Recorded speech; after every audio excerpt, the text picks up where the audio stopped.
Lah. Bismillahirrahmanirrahim. Assalamualaikum warahmatullahi wabarakatuh. Waalaikumsalam warahmatullahi wabarakatuh. Guys, hari ini kita ada kedatangan tamu ini dari salah seorang pamong Kota Padang yang cukup lama berkiprah di bidang pekerjaan umum perumahan rakyat atau PUPR Kota Padang. Terakhir jadi sekretaris dinas. Walaupun begitu pernah juga di Dinas Pendidikan di Kota Padang. Ialah ini Bapak Haji Rusdi STMT.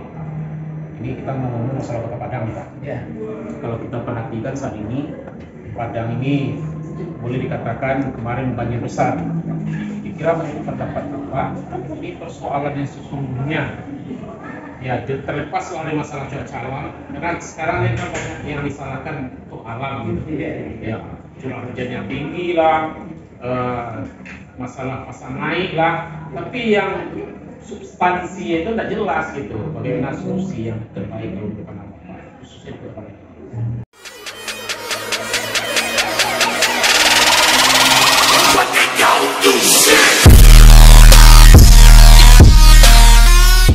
Terima kasih. Ini kami baru pensiun baru 5 bulan. Kami masuk ke itu dulu tahun 84. Ketika itu saya tamat STM, masuk dalam orang tua saya sudah di PU. Kemudian sudah bekerja, saya kuliah. Kemudian tahun 91 ada tes di Kementerian PU untuk Indonesia Timur. Oleh karena saya kulit saya hitam, saya coba mengambil keuntungan. Alhamdulillah kami diterima. Kemudian nasib baik di tim kami itu kami ditetapkan di Subang. Alhamdulillah khusus saya 2 orang diterima di Kota Padang. Di sanalah kita beranjak di Nasdem Kota Padang yang keempat dan berkatan 21. Dari tahun 1941 itu saya ditempatkan di perencanaan Dinas PU. Wah, itu jabatan yang top Iya, tuh, Pak. perencanaan. Ya, artinya kalau bermula orang PU itu harus di perencanaan dulu. Beda dengan sekarang. Ya, orang-orang sekarang ini dia langsung masuk di personal. Tanpa ada IMOI dulu. Jadi ketika saya di 84 itu, kami ditempatkan semuanya pegawai baru ini di perencanaan. Jadi tahu semuanya. Jadi ketika saya udah pegawai untuk 41, pimpinan yang di PO itu banyak mengajak saya, udah tuh di perencanaan, tolong lagi di pelaksanaannya. Beda antara perencanaan dan pelaksanaan. Alhamdulillah saya diterima di Bina Marga, di staf marga, selaku staf di jembatan. Artinya ketika saya sudah tamat kuliah tahun 92 itu konsultan ini belum ada lagi, nggak berapa orang konsultan. Alhamdulillah dengan saya hitung jembatan, saya bisa jembatan Pak Eri, saya bisa jembatan. Kalau jalan ini berlubang nggak ada risikonya, tapi kalau jembatan salah dari jembatan risikonya susah, gawat kan? Ya, itulah besar ya. Dia besar. Nah, jadi itu. Jadi saya coba menghitung dan langsung laksanakan sekali. Dan sampai tender dan dapat rekanannya dan langsung saya mengawasi dan laksanakan. Kemudian beranjak ini itu lama CPU banyak anunya. Kemudian yang prestasi saya yang tinggi itu Pak tahun 2006. 2006 itu ketika di kota Pak Fauzi Bahar itu Kota Padang juara 1 jalan kota besar Seru Indonesia. Jadi alhamdulillah diundang ketika itu wali Kota Padang, ketua DPRD dan kadis PU. DPU. Jadi jika cerita Pak Fauzi Bahar kota pernah dia kadis PU Perpan GP itu. Mungkin Perpannya baru 2 tahun di PU. Masalah proses jalan ini kan lama. Tanyalah sama Perpan, siapa sih yang paling berjasa di PU itu? Oleh karena saya kasih ketika itu, dilihatnya tabib di atas saya kan, tabib ini lama juga. Dalam Perpan ini ya teman kita juga yang lama, ya senior saya dan itu teman kita juga, teman diskusi kerja. Dan ingat ya saya teleponnya pagi, gimana gini di lapangan Pak, ayo saya tunggu di rumah jam 12 ini. Kalau enggak justru aja ke bandara. Kita berangkat ke Jakarta, ke istana besok, menerima penghargaan Kota Padang. Soal apa? Itulah 2006. Jadi cerita 2006 itu, ketika itu Kabak Humas ketika itu Pak Asroflian. Oh ya. Jadi saya sekamar sama dia, sama beliau itu. Jadi cerita berarti berapa lama di PU saya ceritakan ini. Jadi kami ke Padang, seminggu setelah itu ketemu saya pun dengan Pak Asroflian yang diajaknya ngobrol di ruang beliau. Ketika itu sambil ngobrol, masuklah Pak Sekda, Pak Firdauska. Dia ngomong lah, kan saya tampung beliau itu, Pak Sekda, ini seperti ini udah lama ini, udah lama dia jabatan di Sulawesi.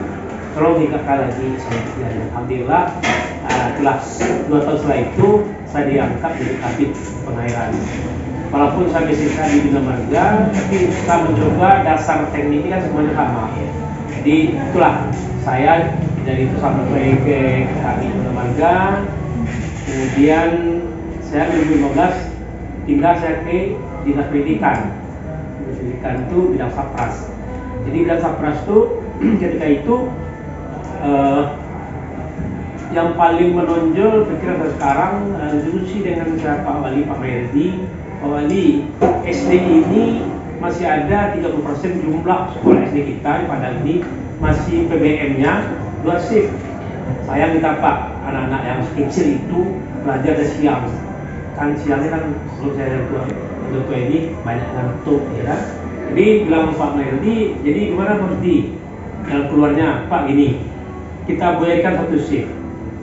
1 shift sudah dijadikan, justru itulah sampai sekarang Progul Maherdi dengan Pak RZK kan programnya kan membangun 500 ruang kelas baru. Ya. Alhamdulillah ini saya. Jadi baru kesana kemarin. Oh ya. Jadi memang kalau kita perhatikan Pak, kalau masalah pendidikan sudah oke. Sekarang ya, kalau dilihat dari Bapak berprestasi tadi yang pernah ke undang Jakarta, nah, yang Bapak lakukan jalan Kota Padang itu bisa lebih baik dibandingkan sebelumnya. Apapun sekarang ini maksudnya Pak, sekarang kan jalan ini mulai dikatakan nasinya kan sudah banyak juga, sudah kacau juga. Kira apa pada saat itu Pak? Jadi ketika itu kan 2006 tuh, jadi penilaiannya 3 tahun sebelum itu, berarti 2003 sudah ada penilaiannya. Jadi ketika itu kami koordinasi dengan Bina Marga Provinsi dan juga Bina Marga lain. Jadi kewenangan dari jalan ini kan ada 3. Kalau jalan kota, kewenangan kota. Kalau jalan provinsi dan kewenangannya jalan provinsi. Dan kalau jalan negara itu kewenangannya nasional. Itu balai. Jadi artinya itu. Jadi yang saya lihat sekarang, terus lagi Pak 2010 itu kan awal pokir tuh. Ya. Nah, awal pokirnya beranjak dari jalan-jalan lingkungan. Jadi ketika itu saya kami Marganya 2010 itu saya katakan lah jalan lingkungan ini jalan beton, rigid. Kemudian sekali lagi waktu saya di Pertim kemarin 2021 sampai 2023 kemarin itu saya lihat udah 13 tahun jalan itu tanpa ada pemeliharaannya. Nah beda. Jadi dari PU dari tahun saya dulu udah ada biaya pemeliharaannya. Kemudian di Pertim yang menangani jalan lingkungan di komplek tidak ada pemeliharaannya. Jadi saya bilang sama Kadis, Patri nanti besok tolong kita ajukan dana pemeliharaan untuk jalan lingkungan ini. Karena selama ini kita pandai membangun aja tanpa ada pemeliharaan. Alhamdulillah 2021 kemarin baru ada di Pertim dana pemeliharaan. Artinya membeli itu. Kemudian satu lagi ya, di MPRI kan jalannya kan ada badan jalan, ada bau jalan, ada salurannya. Berarti itu namanya daerah milik jalan. Begitu. Di jalannya ada kategorinya 3 macam. Daerah milik jalan itu dari pagar ke pagar. Di dalam pagar-pagar itu ada badan jalan, ada bau jalan, dan ada drainase jalan. Area itu. Jadi fungsi 3 itu sangat banyak terhadap badan jalan. Apa yang tadi sekarang nih, badan jalan itu ada bau jalan. Namanya badan kan sama dengan kepala, baunya dengan rendah kan. Karena masalah sekarang pemerintah tidak mengacukan bahu jalannya Lebih tinggi bahu dibanding jalan. Ya, akhirnya apa? Badan jalan menjadi saluran air, genangan air. Itu punya sekarang. Kemudian saya terpikir saya ingin mencari ini dari semenjak 2010 saya ciptakan lingkungan ini, Pak. Itu belum ada peningkatannya. Artinya saya melihat sekarang jalan lingkungan yang ada sekarang itu saya anggap fondasi jalan, udah mantap. Nah, jadi saya nanti kalau diamanatkan jadi anggota dewan, saya akan mencoba melapiskan dengan aspal. Itu lebih tahan lagi. Jadi dibandingkan kalau beton itu ada yang dengan aspal, mana yang lebih baik? Sebenarnya melihat kondisi, Pak, melihat lalu lintasnya, trafiknya mana. Nah, kalau dari lingkungan kan, jadi gini, kalau yang beton identik dengan rigid kaku, jadi kenyamanan orang kita berkendara, baik mobil, baik motor, nggak nyaman, Pak. Kalau aspal nyaman, tapi kelebihan antara rigid dan dengan fleksibel, berbeda aspal. Kalau fleksibel ini kan aspal, itu. Jadi segi kelebihan dan keuntungan dan kerugiannya ada kedua-duanya. Nah, gitu. Jadi kalau seandainya rigid beton, kita tidak ada mungkin 500 tahun belum ada kendaraannya. Karena sana mungkin besok hancur lagi jalannya. Ini ada Pak, beberapa hari yang lewat ada padang berburu, Ya. khususnya di Banwaran, daerah Kecamatan Bandung. Ada yang diributkan oleh wali kota Padang itu tentang riol tertutup lah, tidak adanya Pak kontrol yang bagus. Kira menurut pandangan Pak bagaimana idealnya? Jadi betul Pak. Kalau di komplek perumahan kan kewenangan dinas Pancing, dinas program pemukiman. Tidak, justru itu dinas teknis itu di kota belakang ini udah ada dua. Pertama dinas teknis PU, yang kedua dinas teknis Petkim. Dan PU ini kewenangannya jalan utama, drenase utama. Jalan utama di mana? Ini jalan drenase yang di Bandar Jati.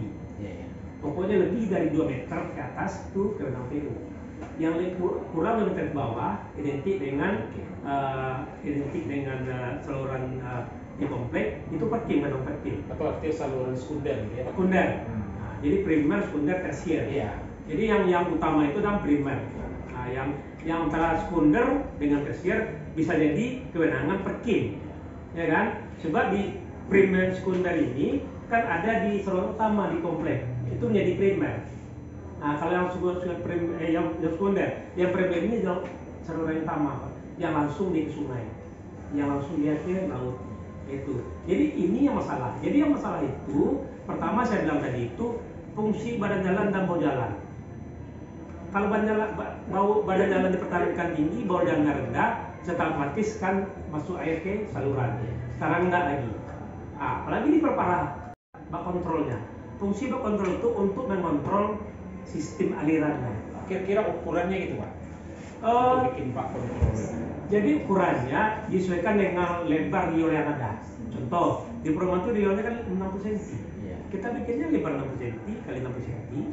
Kemudian ada bisa buka tutup, knockdown, bisa ukur. Kemudian jaraknya Pak. Jarak yang jauh 4 meter. Kalau 4 itu nggak bisa Bisa kayu panjang 4 meter. Bisa. Jadi fungsi bak kontrol itu pengalaman saya dulu Pak, waktu drenase Khatib Sleman sisi ke timur, dulu kan tertutup dulu. Jadi ketika hari hujan kami diturunkan sama Kadis PU dulu Pak Eni Muyer namanya dulu Pak, itu orang murni, orang Panairan tuh, S2-nya aja di India tuh, dia turun ke lapangan usaha sama kan, terjadilah di segmen sepanjang itu segini banjir, di bawahnya kering air, ya kan? Malam itu tidak bisa kami bekerja, kami kan tim besok lagi. Ternyata dibongkar, ternyata menyumbaklah ban bekas, kayu bekas itu. Jadi kami ambil ini dievaluasi dan membuka saluran. Jadi sampai sekarang saluran terbuka. Jadi saluran terbuka itu lebih efisien dan lebih realistis lah di lapangan. Kemudian kita di perumahan ini kan nggak bisa kita boleh itu Pak, karena lebar jalan itu daripada pagar 6 meter. Jadi riol udah tinggal 5 meter, 4 meter. Jadi kalau berbahasa mungkin tidak bisa. Justru itulah menambah lebar jalan ke riol. Tapi pesan saya melalui lurah camat, memang lurah camat nih itu harus dibuatkan Pak kontrolnya. Paling jauh jalan 4 meter. Tapi kalau dapat sudah Tiga gitu ya. 3 meter itu meter. Guys, hari ini saya bersama Bapak Haji Rusdi STMT, salah seorang boleh dikatakan ini maaf saja kalau di akademik sudah pakar ini, karena memang dari awal jadi pegawai negeri pendidikan itu berasal semuanya berhubungan dengan teknis, terutama pengairan dan juga bina marga atau jalan. Jadi ke depan kalau Padang ini maju itu harus ada semacam koordinasi hubungan baik antara eksekutif dengan legislatif. Dengan cara seperti itu, anggota dewan tidak hanya sekedar menampung apa yang disampaikan oleh eksekutif atau pemerintah kota. Idealnya antara DPRD dengan Pemko itu berkolaborasi bagaimana membangun Kota Padang ini. Bangga sekali ada Pak Rusdi, mudah-mudahan ini kalau memang kita ingin Padang ini lebih baik, tentu saja kita akan memilih orang yang memiliki kemampuan untuk membangun Kota Padang. Tidak hanya sekedar untuk memilih hanya dengan lemparan rupiah saja, setelah itu kita lupa bagaimana Padang ke depan. Guys, hari ini kita sudah jumpa dengan Pak Rusdi. Semoga Pak Rusdi ini berkontribusi lagi setelah pensiun ya Pak, ya pensiun dari Pamong Kota Padang dan mengabdi lagi untuk Kota Padang melalui yang kemarin eksekutif, sekarang legislatif lagi. Demikian saja. Assalamualaikum warahmatullahi wabarakatuh. Waalaikumsalam warahmatullahi wabarakatuh.